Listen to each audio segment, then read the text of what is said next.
This episode of Death Battle is sponsored by Raycon. Raycons give you absolutely amazing audio quality no matter where you go or what you do, whether you're getting pumped up, winding down, working, or working out. And they're a perfect gift for anyone on your list. And as your gift to yourself, they start at half the price of other premium audio brands. Plus, they're available in 5 stylish colors. And with free shipping and returns, gifting is easier than ever this year with Raycon. There's nothing more soothing than listening to my favorite tunes on some Raycons when I'm out squirrel hunting with my dune buggy. What is wrong with you? Click the link in the description box or go to buyraycon.com/deathbattle and use code HOLIDAY to get 15% off site-wide.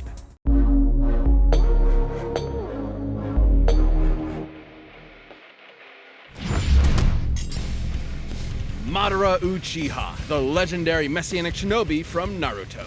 Sosuke Aizen, the Soul Reaper who stood upon the heavens from Bleach. We may dream of glory, but these two have the will to power to take it by force and claim a seat among the gods. They're the biggest, baddest anime bosses around, and not even death can stop them. Ghost versus zombie. Let's go. He's Wiz and I'm Boomstick. And it's our job to analyze their weapons, armor, and skills to find out who would win a death battle. Endless destruction, countless dead, a plot to conquer the planet. The ninja world was at war. For the 4th time, only one man could save humanity from itself, from beyond the grave. The same man who orchestrated this war in the first place in order to end all wars forever. Madara Uchiha. From birth, war was the only thing the young Madara knew, and there was no ninja he liked fighting more than Hashirama Senju. They're basically ninja Romeo and Juliet. Belonging to opposing clans, Madara and Hashirama were forced to battle each other for years, all the while dreaming of a better future. Their bromance eventually overcame their clan's differences and the two groups merged, creating the village of Konoha. But Madara wasn't satisfied with Hashirama's dream of peace through cooperation. He desired an immortal peace through total domination. Everyone else thought that was crazy, so he bounced, and then he came back to wage war against the village he helped build. Well, that didn't last long, huh? Madara's megalomania was perhaps faded, considering he is in fact the reincarnation of the demigod Indra Otsutsuki and the inheritor of his immensely powerful chakra. Basically physical and spiritual energy that makes ninja magic. Madara specializes in fire and wood style jutsus, which just seems irresponsible to put those together, like a gender reveal party waiting to happen. His wood is especially impressive, considering it's the only style of elemental jutsu that can create life. Why are you looking at me like that? Madara can even use his Gunbai to absorb ninjutsu and return it right back to sender. You know you're a badass when you can take on armies with just a friggin' fan. Madara has torn apart hordes of ninja without breaking a sweat, taken a beating from every tailed beast at once, and even defeated the 5 Kage, some of the strongest shinobi in the world. The Raikages even stated to be fast enough to move at light speed, and even weaker ninja like Orochimaru have dodged literal photon beams. But Madara's greatest tool is the one born from his very bloodline, the Eternal Mangekyo Sharingan. These magical eyes massively enhance his perception down to the cellular level, allowing him to predict movements, see the flow of chakra, and summon the mighty Perfect Susanoo. The Sharingan can also cast a genjutsu that'll trap anyone that looks at it in an illusion, and even break them out of those same illusions. In Sasuke's case, even ones as strong as Itachi Tsukuyomi, which can warp your perception of time. Itachi used it on a fellow Uchiha and made her live out her entire life in the span of 1/100th of 1/1000th of 1/1,000,000th of a second. And when she died in the illusion, she died for real. If Sasuke could break out of it, Madara could too, easily. And after grafting some of Hashirama's cells onto himself, he would always have a piece of his Romeo inside him. This is my ship, Wiz. Stop looking at me like that. He not only gained a healing factor strong enough to regenerate from having half his body vaporized, but also the terrifying Rinnegan. AKA the big chungus of all eye magic. The ringy eyes let Madara absorb chakra and ninjutsu, create invisible limbo clones, see and remove your soul from your body, and summon giant-ass meteors, as if he needed any more fucking powers. While the Rinnegan lacks some of the Sharingan's unique abilities, he can switch between them at will. After tearing the ninja world a new asshole, Madara was finally defeated in a climactic battle for the ages by his BFF, and thus the life of a legendary shinobi came to an end in the arms of his one true love. Or did it? Alright, this is gonna get pretty crazy, but just bear with me. Fearing a defeat in battle, Madara set a time-delayed jutsu that would posthumously rewrite reality and bring him back to life. And it worked! So Madara tricked another Uchiha, Obito, into witnessing his best friend murdering his other best friend. Then he tasked Obito with manipulating the world into another war. Meanwhile, he gave his own Rinnegan to Nagato with the goal of getting it back after he was brought back to life the second time with the Outer Path because he died again. Make sense? Nah, that'll never work. You're right, it didn't! So Obito went out and got the Rinnegan back from Nagato's corpse, because he died. Then Kabuto brought Madara back to life, and he got his eyes back from Obito after some backstabbing. Then he sealed the awakened Ten Tails within himself in order to gain ultimate power and create the world's greatest nap time ever! Look what you people have done to him. You'd think Ten Tails' power would be awesome, but those stinky 8 balls of doom are so lame. Don't let their size fool you. These truth-seeking orbs are in another league. The Ten Tails is strong enough to wipe continents off the map, and the orbs can be shaped into weapons that will completely disintegrate anything they come into contact with. Not even ninja resurrected through Edo Tensei like Minato could regenerate limbs lost to the truth-seeking orbs, which means they had to erase his literal spirit itself. Madara's power was so insane he was considered comparable to the original Sage of Six Paths, the dude who helped create the friggin' moon. And when Madara created meteors, they were large enough to show up against the curvature of the Earth. Measuring their size and estimating the height at which Madara lifted them, they'd have to possess a potential energy of at least 372 petatons of TNT. He was even fast enough to keep up with 8 Gates Guy, who kicked hard enough to bend space. Madara even has an attack where he hawks light speed loogies. Considering even base Madara has displayed speeds on par with Light Timing Ninja, we know Ten Tails Madara would have to be significantly faster thanks to the Ten Tails' power. With virtually no one left to oppose him, Madara's plot was finally in the endgame. He awakened the Rin Sharingan, and with the God Tree summoned, he cast the Infinite Tsukuyomi, spreading the tree's roots across the entire planet and capturing every single person in the world. This would enslave all of humanity in an endless dream world, free of conflict forever. Peace through total domination. Manipulating this tree with his chakra would have involved physically spreading its roots through and around the entire Earth in mere moments. Estimating the tree's mass and the speed at which the roots were moved, his chakra must have released an energy exceeding 1 yotaton of TNT. And this was with just one jutsu. Is there a character that could possibly even touch Madara Uchiha? Kishimoto himself didn't even know. Madara's power was so overwhelming, the only thing that could take him down was treachery. Even the man with the magic eyes couldn't see that coming. All that was left was his old friend Hashirama, there to comfort him in his final moments. Just like Romeo and Juliet, for never was there a story of more woe than this of Hashirama and his Madabro. I read it in iambic pentameter. Is there a gas leak in here? Now the real fun begins.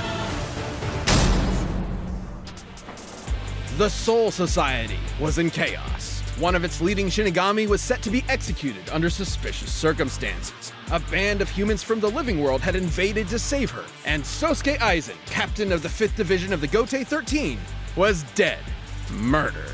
What dastardly mastermind could have been behind all this? He'd have to be a galaxy-brained 5D chess master. The man responsible was, in fact, Sosuke Aizen. Little is known about the man's past, only that he isn't a man, a human man, but a soul reaper. These Shinigami are spiritual beings who ferry lost souls to the afterlife and purify those who have turned evil in the living world. They're badass anime wizard Grim Reaper swordsmen. Though Aizen himself was hardly that cool. I mean, just look at those glasses. Dork. But this Clark Kent was harboring a secret. Aizen had spent years attempting to develop the means to ultimate power, ruining the lives of many of his colleagues via his twisted experiments. Oh, so when Aizen does it, he's a supervillain, but when you do it to me, it's shut the hell up, Boomstick. You're under NDA and I know about the stuff you've done. As a Shinigami, Aizen's body is made of reishi, being spirit matter, and empowered by Raryoku, being spirit energy. Entities made of reishi are completely invisible to anyone without specific supernatural awareness, though a Shinigami's body is still tangible and can be damaged normally. And with his Raryoku energy, Aizen can create incredibly powerful blasts. He's so strong, weaker beings will literally disintegrate if they get too close to him. This is due to his Reiatsu, a localized spiritual pressure exerted as a result of his enormous power.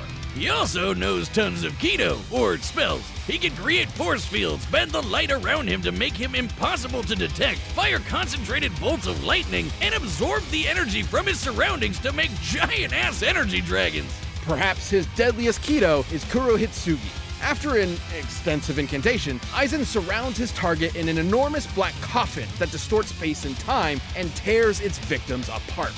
Aizen's plotting finally came to fruition during the invasion of the Soul Society, where he faked his death using his greatest weapon, his Zanpakuto, Kyoka Suigetsu. A Shinigami Zanpakuto is a magical sword that possesses a sentient spirit.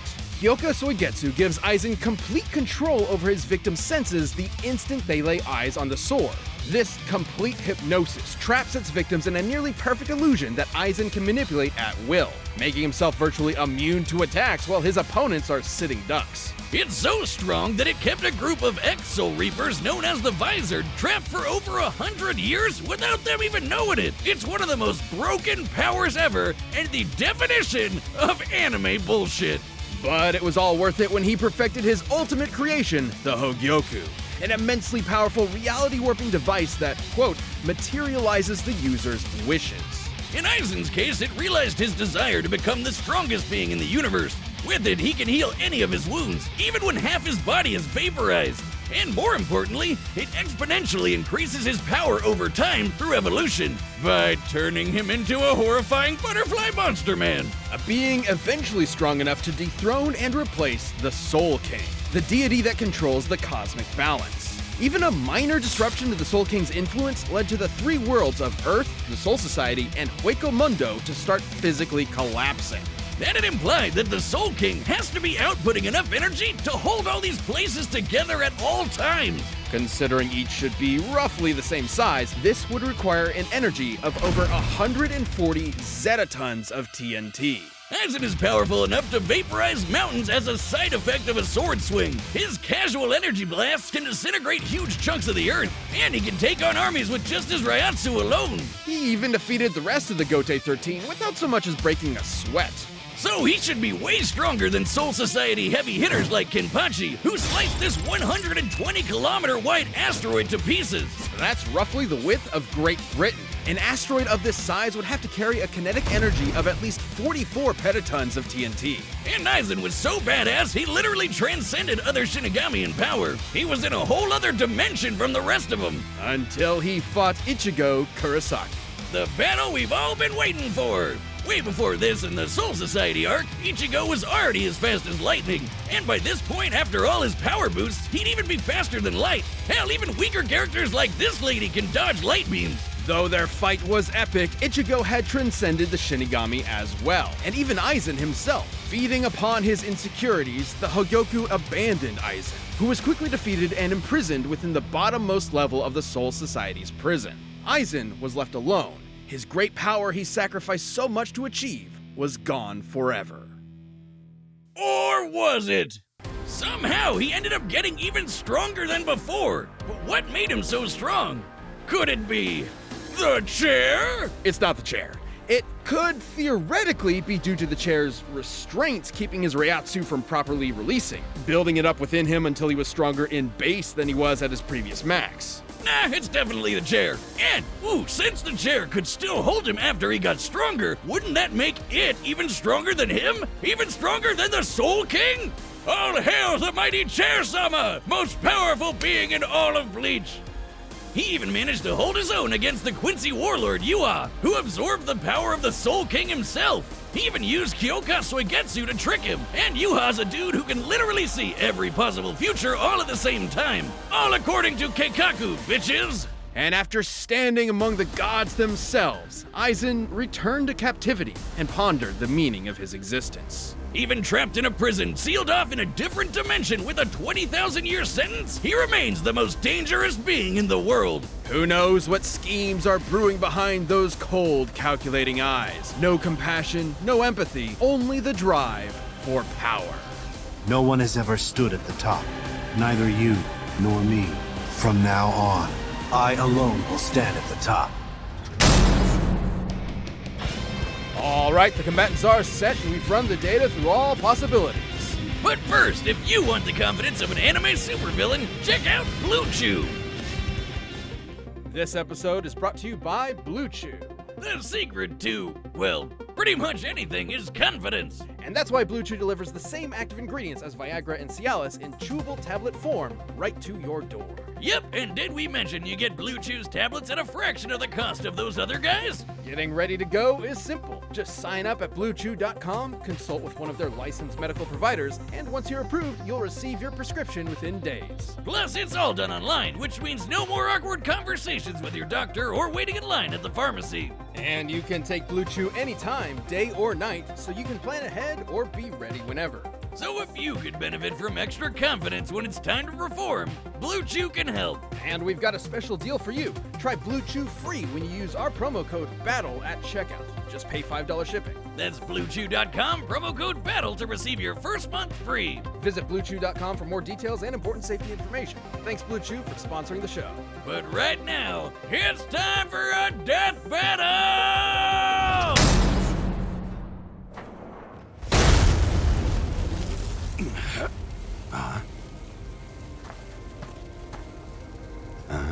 You can see me. I can see everything.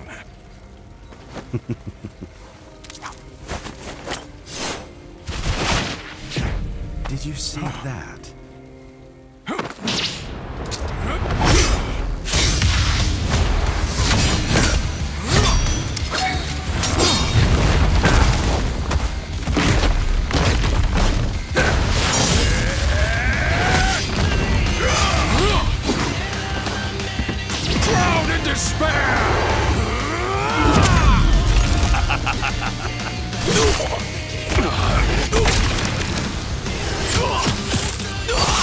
I would expect nothing more from a human.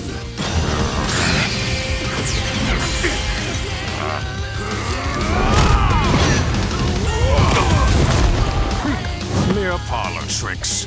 Don't get so full of yourself!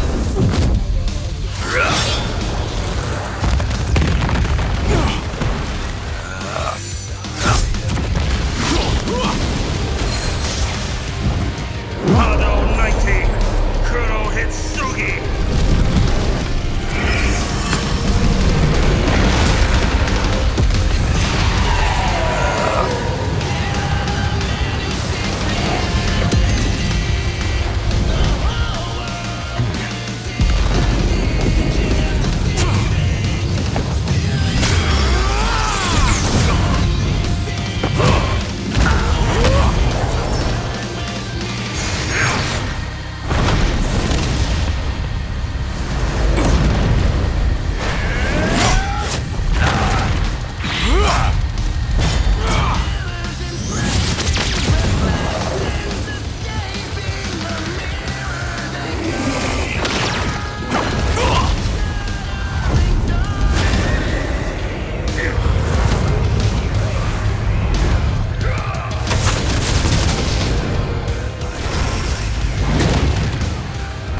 Hado 99, Goryu Tenmetsu!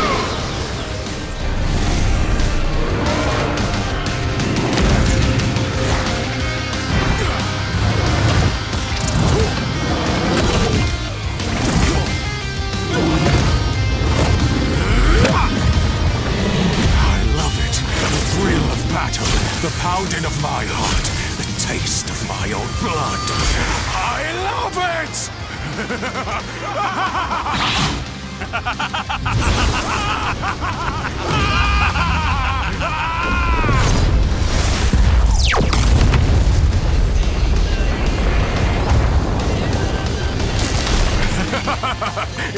had me there, you tricky bastard. Nothing escapes my illusions, human. Know your place.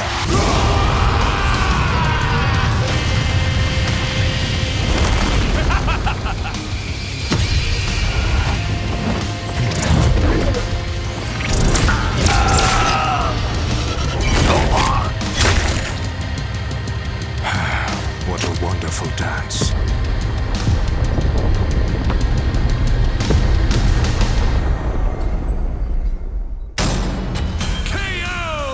Of course Madara won! He fake died twice for his 5D chess plan, while Aizen only fake died once. Aizen and Madara were extremely evenly matched in raw power and speed. By our calculations, Madara spreading the God Tree's roots with his chakra was about 7 times more powerful than the best that Aizen could scale to with his rare Yoku, and both ended up being roughly as fast as each other. While there are a range of possible feats and numbers to go with to determine their limits, the point is they're always going to be close to even. Which means the main thing that mattered here were their powers and how they countered each other. Madara's enormous variety of abilities eventually overwhelmed Aizen. While Soul Reapers like Aizen may be invisible to regular people, the Rinnegan allowed Madara to see invisible spiritual beings like his own Limbo clones. Hell, the Rinnegan lets you see and remove human souls, and that's exactly what a Soul Reaper is. Both Chakra and Rare Yoku utilized spirit energy and operated in similar ways, being formed into attacks like ninjutsu and Kido. That meant that Madara's ability to absorb ninjutsu allowed him to nullify the vast majority of Aizen's range attacks, and even dispel his force fields. And despite how OP Aizen's complete hypnosis was, Sharingan users can break out of illusions no sweat, even ones as powerful as Itachi's Tsukuyomi. And since Madara can switch between the Rinnegan and the Sharingan at will, he'd be able to break out of an illusion anytime he wanted. Aizen's illusions are nearly perfect, but fellow Captain Unohana was able to subconsciously notice its flaws. With an eye as perceptive as the Sharingan, which can spot imperfections in genjutsus all the time, it was only inevitable that Madara would be able to quickly break out.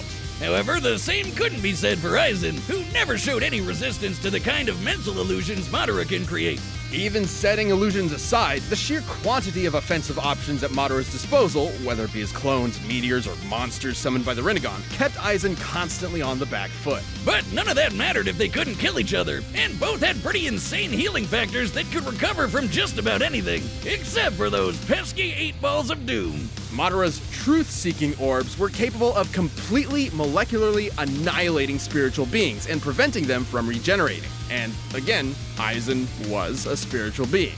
Since Aizen lacked the ability to do the same irreversible damage to Madara, the ghost of the Uchiha had exactly what he needed to put this actual ghost down for good.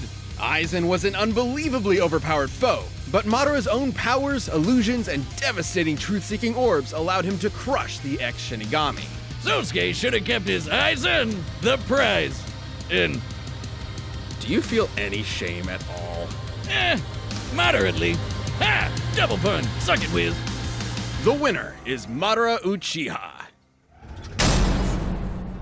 Thank you for watching this episode of Death Battle. If you're looking to get some merch for the holidays, we've got a bunch of great new items from Death Battle and Rooster Teeth. From hoodies to t-shirts to socks to beer steins. Click that box and start shopping now.